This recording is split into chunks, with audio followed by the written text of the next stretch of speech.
Hello student, आज अपन प्रश्नावली 1.3 को हल करने के लिए देखते हैं कि किस प्रकार फलनों का संयोजन किया जाता है। किताब देखें, अगर फलनों का संयोजन के प्रकार दे रखे हैं, किस प्रकार से संयोजन होता है। माना कि कोई फलन है ए से बी के बीच में मैपिंग है इसकी, तथा एक और फलन है बी से सी के बीच में मैपिंग है। तो ए से सी के बीच में जो मैपिंग होती है उसको बोलते हैं GOF। मैं इसको उदाहरण द्वारा अगर समझाऊं इसको, तो आप देखें इसको। संयोजन किसे कहते हैं और किस प्रकार संयोजन होता है उसको देखते हैं। अगर माना कि fx एक फैक्ट्री है, यहाँ पर इसके अंदर इनपुट अपन ने x करा तो आउटपुट में वो 2x देता है, माना कि दुगना करके देता है। अगला जो है वो gx है, एक और फैक्ट्री है, और ये जब इसका जो आउटपुट होता है दूसरे का इनपुट बन जाता है, और ये 2x जो भी x अंदर जाता है तो 3 टाइम्स देता है इसको। तो ये जो 2x मैंने इसलिए लिखा कि ये जो आउटपुट है उसका gx के लिए इनपुट हो जाता है और ये तिगना करके इसको देता है। आपने देखा होगा इस प्रकार के संयोजन को क्या बोलते हैं अपन, फलनों का संयोजन। उदाहरण देखें अपन एक और कि इसके संयोजन की जो शर्तें होती है वो क्या होती है। उदाहरण के तौर पे कि a कोई सेट है, उसके अंदर x एलिमेंट लिया, ये fx बनेगा, और अगला जो g फंक्शन है वो क्या बनेगा, fx। तो a से c के बीच में जो संयोजन है ये कहलाता है GOFX। जो पहला जो है a और b के बीच में, तो ये a से b के बीच में मैपिंग है, और यहाँ पर जो g है वो b से c के बीच में मैपिंग है। तो GOF है, गोफ है, जो उसको a से c के बीच में जो मैपिंग होगी उसको GOFX लिखते हैं। और लिखने का तरीका क्या होता है, G ऑफ fx। और यहाँ पर जो शर्त होना चाहिए वो ये होती है कि यहाँ पर जितने भी ए जो सेट है उसके अंदर जितने भी अवयव होंगे वो सब आपको डोमेन कहलाते हैं, और जो बी सेट है इसके अंदर कहलाते हैं कोडोमेन। तो कोडोमेन की जो रेंज होगी वो जी के लिए क्या हो जाएगी, डोमेन हो जाएगी। फिर से बोलता हूँ, ध्यान से सुनना। ए में जितने भी एलिमेंट हैं वो सब डोमेन कहलाते हैं, और जो बी में जो यहाँ पर एलिमेंट होंगे वो सब कोडोमेन कहलाएंगे। लेकिन इसकी जो रेंज होगी, जितने भी मैप होंगे, इसकी जो रेंज होगी वो जी के लिए क्या हो जाएगी, डोमेन हो जाएगी। तो यहाँ हमने से लिखा है कि जो फंक्शन f की जो रेंज है, f के लिए जो रेंज है वो d के लिए, जो g के लिए वो क्या हो जाएगी, डोमेन हो जाएगी। मतलब ये सबसेट होना चाहिए, जो इसकी जो रेंज है वो इसके क्या होना चाहिए, सबसेट ऑफ डोमेन होना चाहिए। ये जरूर आपको ध्यान रखना जरूरी है। अगर ऐसा होगा तो ही ये संयोजन होता है, वरना संयोजन नहीं होता है। उदाहरण के तौर पर अपन देखते हैं कि मैंने a जो यहाँ पर है उसके अंदर एक समुच्चय है, उसके अंदर ABCDE अवयव लिए, और B जो सेट है उसके अंदर मैंने 1 2 3 4 5 लिए, और यहाँ एक फंक्शन बनाया A से B के बीच में मैपिंग है, तथा एक दूसरा जो G फंक्शन बनाया है C से D के बीच में। तो 1 2 3 4 5 मैंने यहाँ पर भी लिए, क्योंकि यहाँ पर जो जिसकी रेंज है वो यहाँ आना चाहिए। उदाहरण के तौर पे A की जो मैपिंग है वो 1 है, B की मैपिंग जो 2 है, C की मैपिंग जो 3 है, D की मैपिंग जो 4 है, और E की मैपिंग कितनी है, 5 है। तो ये कोडोमेन है, इसकी जो रेंज है 1 2 3 4 5, 1 2 3 4 5 है, इसकी वो डोमेन हो जाएगी। इसका आउटपुट जो है, इसका आउटपुट वो यहाँ पर 1 2 3 4 5 क्या हो जाएगा, डोमेन हो जाएगा।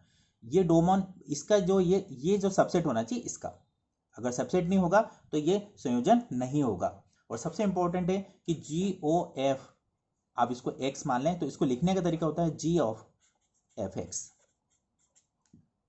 तो इस प्रकार आपको, अगर f हो g है, x लिखते हैं, तो इसको लिखने का तरीका होता है F(Gx)।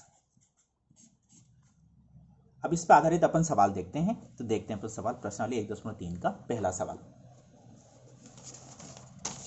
देखें पहला सवाल क्या है। इसके अंदर सवाल दे रखा है, किताब में देखते हैं। अच्छा, फिर इसका अपन हल देखते हैं कि इसको हल कैसे किया जाता है।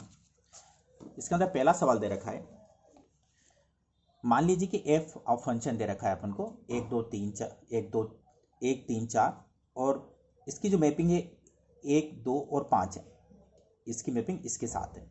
और g जो फंक्शन दे रखा है इसमें 1 2 5 है, और यहाँ पर 1 2 5, और यहाँ इसकी मैपिंग 1 और 3 के साथ है। तो यहाँ पर जो ऑर्डर पेयर के रूप में दे रखा है, इसको जो फलन बना रखा है कि जो है वो ऑर्डर पेयर में 1 2 3 5 4 है, और जी जो ऑर्डर पेयर के रूप में देखा है 1 3 2 3 5 1। तो आपको जो कैलकुलेट करना है वो GOF ज्ञात कीजिए। तो हम किसको कैसे कैलकुलेट करते हैं इस पर विचार करते हैं। तो देखें, मैंने जो आपको दे रखा था एफ, आप जो एफ की जो मैपिंग है वो ये यहाँ पर एफ में दे रखा है 1 3 4 और यहाँ पर दे रखा है 1 2 5। तो यहाँ पर 1 2 5 है, यहाँ 1 3 4 है। तो यहाँ पर ऑर्डर पेयर देखें तो ऑर्डर पेयर एक की मैपिंग किसके साथ है, 2 के साथ। तो एक मैप्ड है 2 से। तीन की मैपिंग किसके साथ है, 5 के साथ। तो 3 की मैपिंग 5 के साथ। और 4 की मैपिंग किसके साथ, 1 के साथ। तो 4 की मैपिंग 1 के साथ। जी देखते हैं अपन कि जी की मैपिंग किस तरह से दे रखी थी उसने, 1 और 3। तो 1 की मैपिंग किसके साथ, 3 के साथ। 2 की मैपिंग किसके साथ, 3 के साथ। और 5 की मैपिंग किसके साथ, 1 के साथ। तो हमने इस तरह से इसको चित्र बना लिया, इसको मैपिंग के रूप में दे रखा है। अब देखें क्या दे रखा है, अगर F1 है तो इसकी मैपिंग कितनी है, 2 है। तो F1 इजिकल टू 2 लिख लिया। F3 के साथ कितना है, 5 है। F4 के साथ कितना है, 1 है। G1 के साथ कितना है, 3 है। G2 के साथ कितना है, 3 है। और G5 के साथ कितना है, 1 है। अब हमको GOFX कैलकुलेट करना, क्या कैलकुलेट करना अपन को, GOFX। तो इसको x, ये x है तो x इसके अंदर 1 3 5 है आपके पास। तो x की जगह अगर अपन 1 लिखते हैं, x की जगह 1 लिखते हैं तो लिखने का तरीका क्या होता है अच्छी तरह समझना। GOFX को लिखते हैं G कोष्टक FX। तो यहां पर GOF1 है तो इसका लिखने का तरीका आप इसको देखेंगे तो ये बराबर इसको समझ में आएगी। GOF है तो क्या लिखेंगे, G ऑफ, मतलब GO लिखा है तो G कोष्टक F1, 1 आगे तो 1 x होता है। x की जगह अपन कितना रखा, 1 रखा है, यहाँ 1 है। तो F1 इजिकल टू कितना है, F1 इजिकल टू कितना दे रखा अपन को, 2। F की मैपिंग किसके साथ, 1 की मैपिंग किसके साथ, 2 के साथ। तो F1 इजिकल टू कितना, 2। G बाहर है। और G2 बराबर कितना है, 3 है। तो G2 बराबर 3।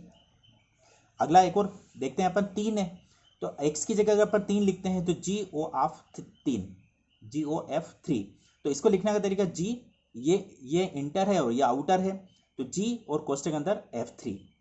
और F3 बराबर कितना है, F3 बराबर 5 है। तो F3 की जगह कितना आ गया, 5। और G5 इजिकल टू कितना है, 1। अब x की जगह कितना रखें, 4। तो GOF इजिकल टू 4। इसको लिखने का तरीका, G बाहर आउटर और F4 की वैल्यू कितनी है, देखो F4 की वैल्यू 1 है। तो F4 की जगह 1 लिख दिया अपन ने। और G1 इजिकल टू कितना, 3। G1 इजिकल टू 3 है।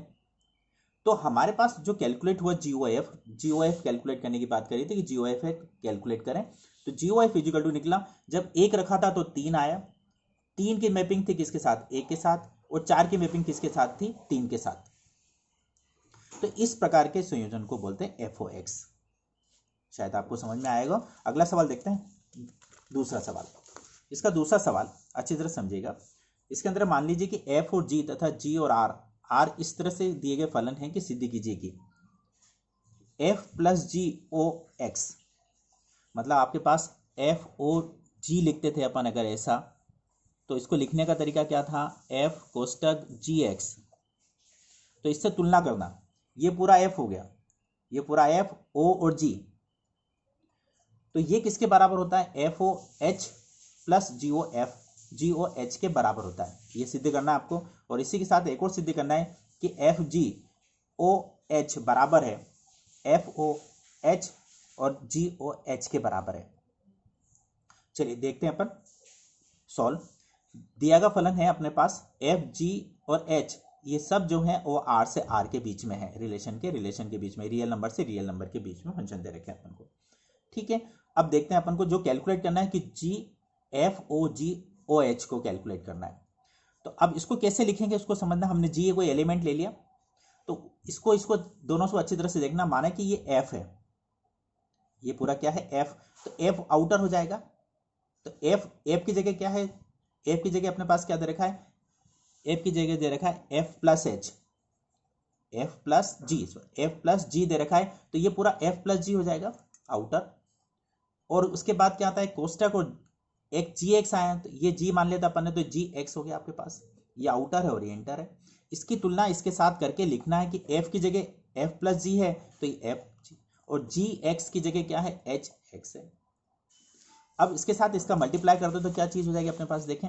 इसका मल्टीप्लाई कर दो तो FGX और प्लस GHX। अब इसको लिखने का तरीका एफ आउटर हो गया, जी एक्स इंटर हो गया, तो एफ ओ एक्स हो गया आपके पास, एफ ओ एच एक्स। और यहां पर देखें जी बाहर है और एच एक्स है, तो जी ओ एच हो गया बाहर एक्स। एक्स एलिमेंट है, अपन तो इसको ऐसा लिख सकते हैं कि ये इसके बराबर, ये ऐसे इसके बराबर चल रहा, तो ये किसके हो गया, F O H plus G O H. एक और देखें यहां पर देखा है, देखो F dot G O H X, X element लिया अपन ने, तो ये पूरा आपका क्या कहलाएगा, मैं फिर लिख देता हूं, देखो एफ ओ जी अगर एक्स है उदाहरण के तौर पे, तो यहां पर एफ बाहर आउटर और फिर जी और एक्स, तो एफ की जगह क्या है आपके पास, ये पूरा एफ है, ओ और ये पूरा क्या कहलाएगा आपका जी। तो लिखने का तरीका ये एफ बाहर और फिर जी की जगह एच है आपके पास, तो एच एक्स। अब इसके साथ इसका मल्टीप्लाई देखो अलग अलग करते हैं, एफ जी एच एक्स हो जाएगा और फिर जी एच एक्स हो जाएगा। अब इसको लिखने का तरीका एफ, क्योंकि ये आउटर और ये इंटर है, तो एफ ओ एच एक्स आ जाएगा और जी ओ एच एक्स हो जाएगा। तो एक्स अपन क्या हटा सकते हैं, दोनों पास एलिमेंट ले रखा था अपन ने, तो ये इसके बराबर हो गया, एक्स बाहर निकाल दिया, तो जी ओ एक्स बराबर ये वैल्यू हो गई जी एफ जी ओ एच बराबर एफ ओ एच और जी ओ एच। ये दूसरा सवाल था। अगले वीडियो में दूसरा सवाल देखते हैं। धन्यवाद।